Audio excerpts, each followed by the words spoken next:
sekhusyuk-khusyuknya antum berdoa, meminta bahkan setelah tahajud, kalau memiliki sifat ini, bahasa hadisnya sampai kapanpun gak akan pernah dijawab. Orang seperti ini, perhatikan kalimatnya, yustajab itu bukan fi'il madhi tapi fi'il mudhari. Mudhari itu bentuknya past tense continuous future.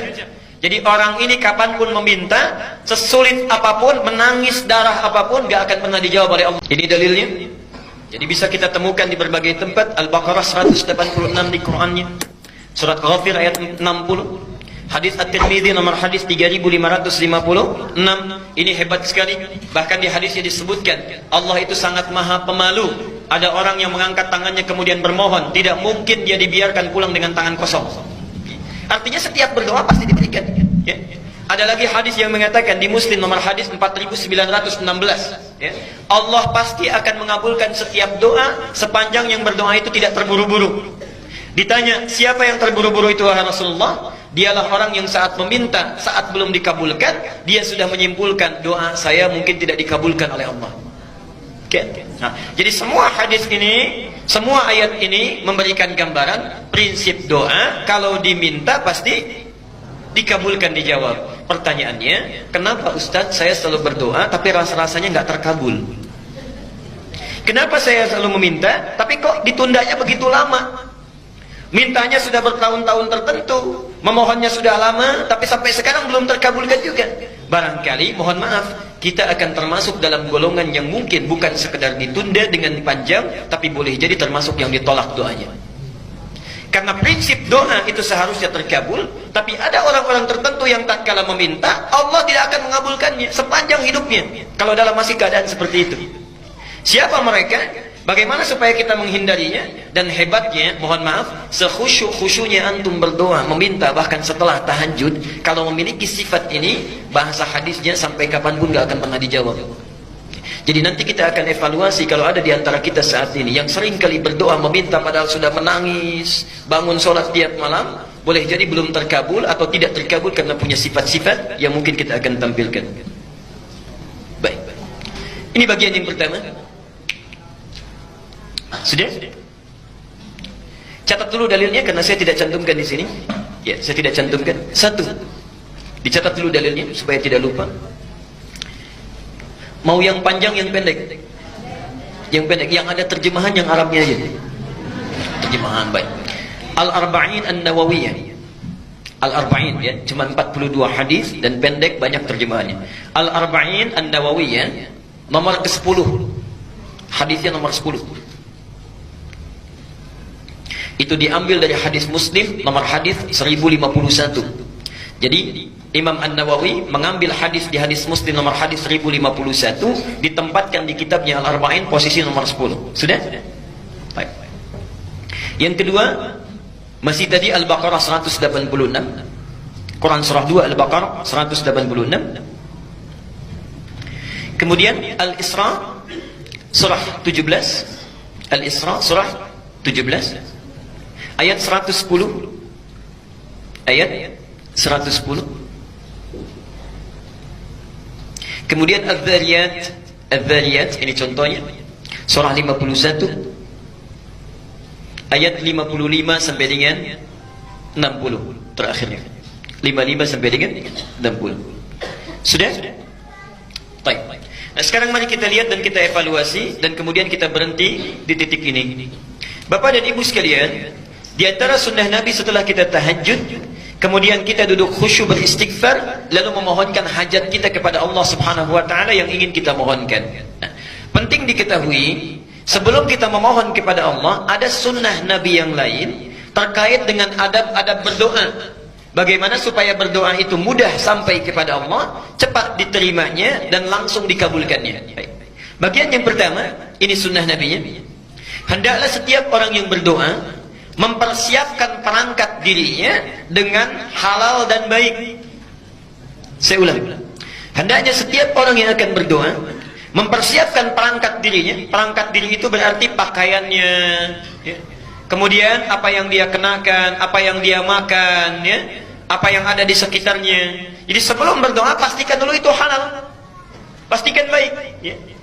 Jadi jangan sampai misalnya antum berdoa sudah menangis terseduh-seduh disebut nama Allah Asmaul Husna, dipanjatkan di pertengahan malam, tapi pakaiannya haram, makanannya haram, yang dikenakannya haram, sajadahnya haram. Bagaimana bisa dijawab itu? Apa dalilnya? Hadis riwayat Muslim nomor hadis 1051 di Al-Arba'in nomor ke-10. Hadisnya dari Abu Hurairah. An Abi Hurairah radhiyallahu anhu qala. Hadis ini disampaikan dari Abu Hurairah, semoga Allah memberikan ridha kepadanya. Qala Rasulullah sallallahu alaihi wasallam, Rasulullah sallallahu alaihi wasallam pernah bersabda, "Innallaha thayyibun la yaqbalu illa thayyiban." Sungguh Allah itu maha baik, sifatnya baik, keadaannya baik. Karena Allah itu sifatnya baik, maka tidak akan pernah menerima apapun kecuali dari yang baik-baik. Jadi ingat, doa itu sangat suci, akan berlabuh di tempat yang suci. Allah yang maha suci tidak akan menerima doa itu yang berasal dari yang tidak suci. Jadi sebelum antum berdoa, sucikan dulu diri kita. Sucikan perangkat kita, apa yang kita kenakan, apa yang kita gunakan. Kemudian Nabi menyampaikan, wa innallaha amaral mu'minina bima amara bihil mursalin. Dan Allah memerintahkan kepada orang-orang yang beriman dalam hal berdoa seperti perintahnya kepada para rasul yang diutus.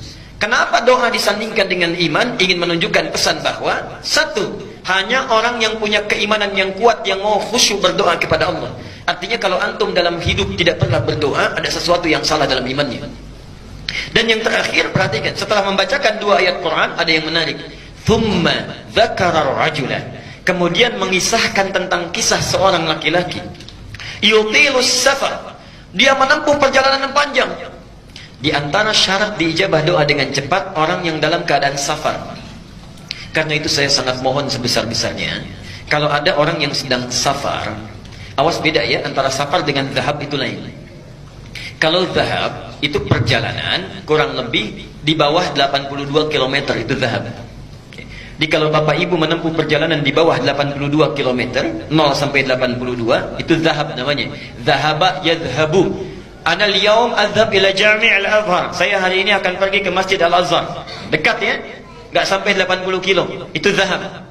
Tapi kalau lewat dari situ, apalagi panjang sekali, sudah zona waktunya berubah, itu disebut dengan safar. Safar, orangnya disebut dengan musafir. Nah, kalau orang sudah musafir, sudah safar, berlaku beberapa ketentuan hukum. Satu, boleh dia menjamak, bahkan boleh dia qasar. Lihat An-Nisa misalnya di ayat 101, disebutkan di sana, wa idza darabtum fil ardi falaysa 'alaikum junahun an taqsuru minas shalah. Kalau anda bepergian di muka bumi dengan jarak yang cukup jauh, tidak ada dosa kalau ingin mengqasar salat. Yang kedua, ini yang paling hebat, dan ini yang harus betul-betul kita renungkan dan praktekkan. Dalam keadaan safar itu, Allah akan cepat mendengar dan mengabulkan doa yang dipanjatkan. Jadi kalau bapak ibu sedang safar, daripada banyak membicarakan hal yang tidak perlu, lihat sana sini dikomentari, kadang-kadang menggosipkan orang lain, tinggalkan yang tidak penting. Kenapa tidak diisi dengan zikir dan doa? Barangkali cara Allah saking sayangnya kepada kita, orang lain doanya belum dikabulkan, ibu bapak dibuat safar supaya saat safar itu Allah mengabulkan doa yang belum terkabul itu. Jadi kalau ada yang ingin sedang umrah, berangkat umrah, atau perjalanan dari sini ke Jawa, ke Sumatera dan sebagainya, saat di pesawat, di kereta, di bis, ayo perbanyak doa. Barangkali itulah cara Allah untuk mengabulkan doa kita. Ya, subhanallah. Itu bagiannya yang pertama. Nah, orang ini sudah memenuhi syarat yang pertama, doanya mesti terkabul. Yutilus safar. Tidak cukup dengan itu. Asy'atha aghdara. Dan subhanallah, saking capeknya, sampai pakaiannya sudah kumal, wajahnya sudah berantakan penuh dengan debu. Jadi orang ini datang jauh-jauh untuk berdoa mendekat kepada Allah. Satu perjalanan yang dikabulkan, safarnya, doanya cepat dikabulkan oleh Allah, adalah perjalanan yang diniatkan karena Allah subhanahu wa ta'ala. Tapi ada satu perjalanan hebat yang bukan safar, ya, walaupun dekat, tapi kalau kita berdoa, saat itu dikabulkan doanya oleh Allah subhanahu wa ta'ala. Itulah perjalanan orang yang menuntut ilmu. Jadi saat bapak ibu berangkat dari rumahnya sampai ke majlis ilmu, sampai kembali lagi, itu subhanallah, malaikat sedang menanti kita mau minta apa itu sama Allah. Saat kita meminta, malaikat mengaminkannya.